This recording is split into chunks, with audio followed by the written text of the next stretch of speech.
এসা সাকো কোম্পানির 3000 VA একটা ভোল্টেজ স্টেবিলাইজার। এটা হচ্ছে আমার এক বন্ধুর, এটা দিয়ে হচ্ছে আপনার ফটোকপি মেশিন চালাতো। এটা সমস্যা হচ্ছে এর কোনো মানে কাজ হচ্ছে না, আউটপুট আসছে না। আমি এখানে সংযোগ দিয়ে দিয়েছি ইনে, আর এটা ইনপুটে সংযোগ দিয়ে দিয়েছি। এখন আমি এটা কানেকশন দিচ্ছি।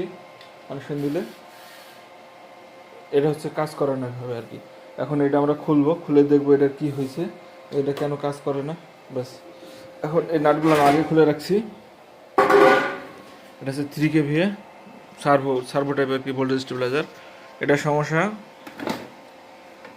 এটা হচ্ছে এই যে ট্রান্সফরমার, মানে এটা হচ্ছে এটা তো আলাদা প্রাইমারি ভোল্টেজ থাকে না, ট্রান্সফরমার থেকে প্রাইমারি ভোল্টেজ দেয়।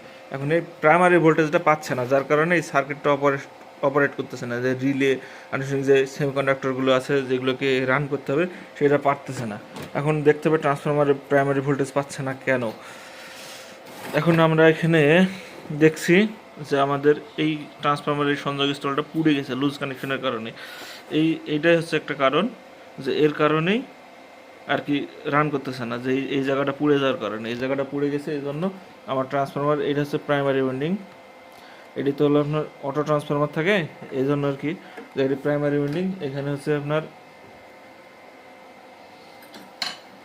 কাজ করতেছে না, এই প্রাইমারি ভোল্টেজটা না পাওয়ার কারণে আর কি সমস্যা হচ্ছে, এই কাজ করতেছে না। এখন আমরা এইটা ভালো করে সোল্ডারিং করে দিলে আশা করি ঠিক হয়ে যাবে আমাদের।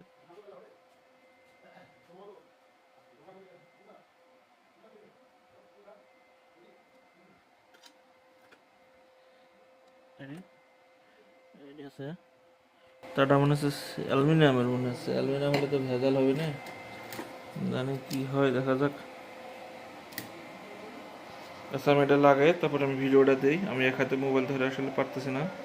এখন বিষয় হচ্ছে এটা ছিল হচ্ছে আপনার এইটা ভিতরে প্রাইমারি ওয়াইন্ডিং ছিল অ্যালুমিনিয়ামের তার, যার কারণে এখানে রাং ধরতে ছিল না। আর এখানে ওই লুজ কানেকশনের কারণে স্টেবিলাইজার রানিং হচ্ছিল না। এই জন্য আমি এখানে একটা তার ঝালাই করে দিয়েছি, আপনারা দেখতে পাচ্ছেন।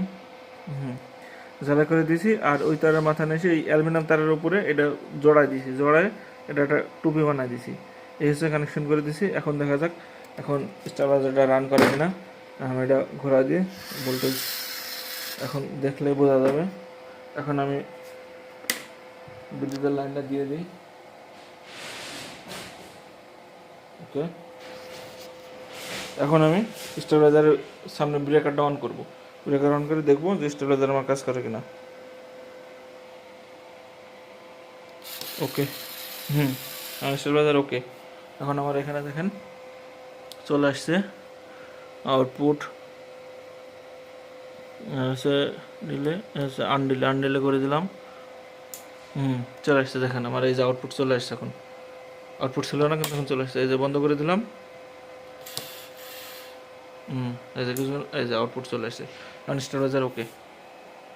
Stabiliser voltage 3 kVA stabiliser. আসলে এটা সমস্যা হয়েছিল, এটা সার্ভো টাইপ, এটা রান করতেছিল না, এটা ঠিক করে হলো, এখন ওকে।